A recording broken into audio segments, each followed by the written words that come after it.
جادو کا توڑ قرآن کی 2 صورتوں سے۔ السلام علیکم۔ اردو سپیکس میں ایک نئے ٹاپک کے ساتھ میں حاضر ہوں۔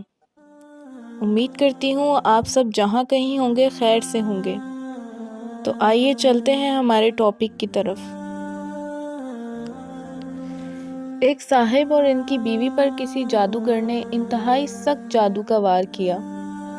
یہ جادوگر اس جادو پر باقاعدہ پہرا بھی دیا کرتا اور کسی عامل کو اس کا توڑ نہ کرنے دیتا۔ وہ صاحب فرماتے ہیں کہ میری بیوی کے ہاں اول تو حمل ٹھہرتا ہی نہیں تھا، اور اگر ٹھہر بھی جاتا تو ساخت ہو جاتا۔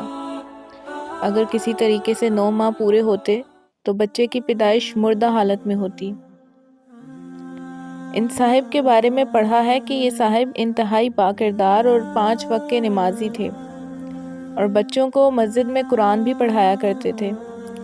بہت علاج کروائے، بڑے سے بڑا عالم بلوایا اور علاج کروایا، اور ایڑی چوٹی کا زور لگا دیا، مگر نتیجہ صفر نکلتا۔ ایک دن ایک انتہائی درویش باعمل عالم اور عامل کے پاس جانا ہوا۔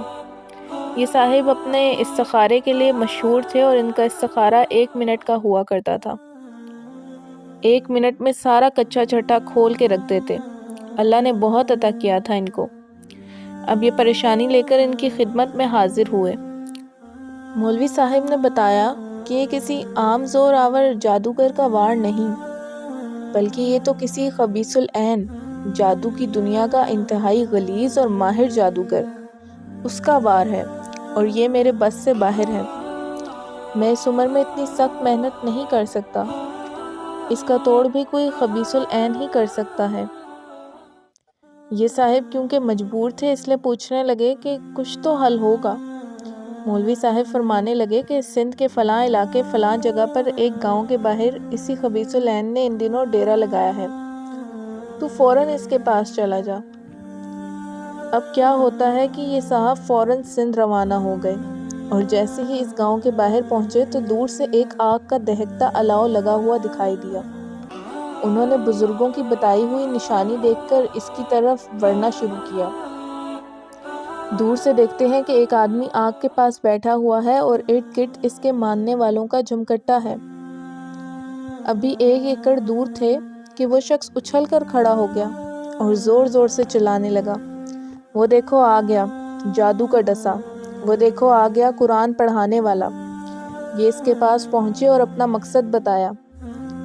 اب خبیث العین خوشی سے پاگلوں کی طرح ناچنے لگا اور بولا، جاؤ فلاں کے پاس، جاؤ فلاں کے پاس، یہ گرہ جو لگی ہے کھلواؤ اپنے مولویوں سے۔ غرض اس نے مولوی صاحبان کے ساتھ ساتھ ان صاحب کو بھی برا بھلا کہا اور بڑے بڑے خدائی کے دعوے بھی کیے، نعوذ باللہ، اور جادو توڑنے سے انکار کر دیا۔ یہ صاحب واپس آئے اور اپنے رب کو پکارا کہ یا اللہ، یہ بھی مخلوق ہے، تو چاہے تو کیا نہیں ہو سکتا۔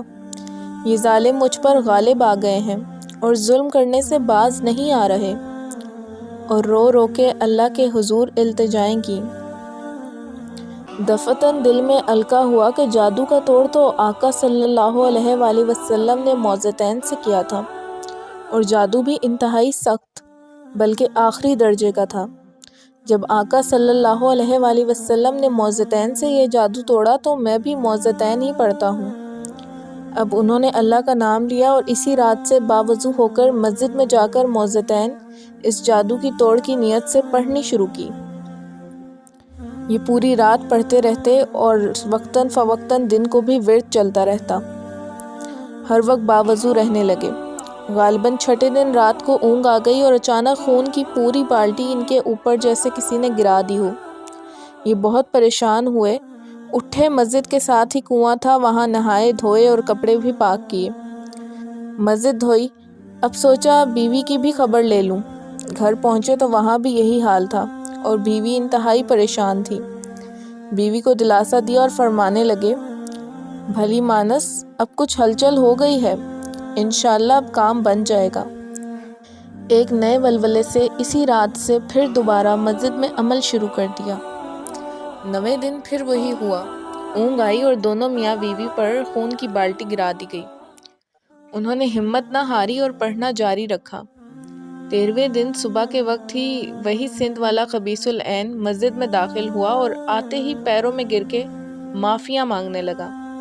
ان صاحب نے اسے بولا کہ تو مجھ سے کیوں معافیاں مانگ رہا ہے؟ کہنے لگا اللہ کے واسطے مجھے معاف کر دیجئے، پھر بتاؤں گا۔ انہوں نے معاف کر دیا اور وجہ پوچھی تو کہنے لگا آپ میاں بیوی پر میں نے ہی جادو کیا تھا۔ جب آپ مسجد میں عمل کرنے بیٹھے تو میں بھی آپ کے مقابلے پر بیٹھ گیا اور روزانہ میرا کیا ہوا جادو مجھ پر ہی الٹا چلنے لگا اور میرے موکل میرے دشمن ہو گئے۔ یہ صاحب فرمانے لگے کہ اگر یہ بات تو نے مجھے پہلے بتا دی ہوتی تو تجھے میں کبھی معاف نہ کرتا۔ بہرحال یہ جادوگر معافی مانگ کر اپنی جان بچا کر واپس سندھ لوٹ گیا، کیونکہ اگر وہ معافی نہ مانگتا تو جان سے ہاتھ دھو بیٹھتا۔ انہوں نے اللہ کا شکر ادا کیا مگر جادوگر کی صلح کا اعتبار بھی نہ کیا اور 41 دن مسلسل عمل کرتے رہے۔ اس کے بعد اللہ نے ان کو نرینہ اور صحت مند اولاد سے نوازا اور 2 سے زائد بیٹے عطا فرمائے اور بندش ہمیشہ کے لیے ٹوٹ گئی۔ جادو کا حتمی علاج۔ قرآن پاک کی آخری 2 سورتیں جنہیں موعظتین کہا جاتا ہے، سحر کے علاج میں مغز کی حیثیت رکھتی ہیں، یعنی سورہ فلق اور سورہ والناس۔ انہیں 11 مرتبہ صبح شام پڑھنا چاہیے اور بچوں پر پڑھ کر دم کرنا چاہیے۔ یہ بے نظیر و بے مثال عمل ہے۔ انہیں آیات کے پڑھنے سے میرے آباء و اجداد و آل محمد ہشام و ایمان مسکان فاطمہ سے کروڑ گنا زیادہ میرے پیارے نبی کریم خاتم النبیین سید المرسلین رحمت العالمین جناب رسالت مآب سرور کائنات فخر موجودات شاہ لوکاک حضرت محمد مصطفیٰ صلی اللہ علیہ وآلہ وسلم کو سحر سے شفا ملی۔ اردو سپیکس کے اس ٹاپک میں فی الحال تک کے لیے اتنا ہی۔ دعاؤں میں یاد رکھیے گا، ویڈیو لائک، شیئر اور سبسکرائب لازمی کریں۔ اللہ نگہبان۔